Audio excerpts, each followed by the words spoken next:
আসসালামু আলাইকুম। আবার একটি মিনি ব্লগে আপনাদের অনেক স্বাগত জানাই। তো 1 বছর পর শহর থেকে দেশে ফেরার পর আজকে আমার মামি শাশুড়ি নিমন্ত্রণ করেছে। মামি শাশুড়ির বাড়িতে এসে গেছি।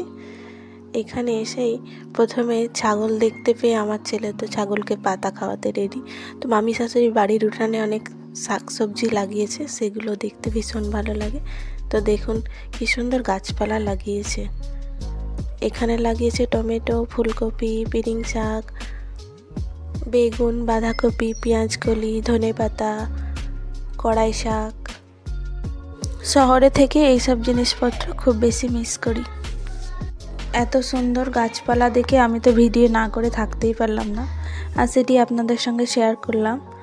যাই হোক, তো একটু ঘোরাঘুরির পর নাস্তা করে রাতের বেলা আমরা খেলাম চিকেন বিরিয়ানি। দেখতেই পাচ্ছেন।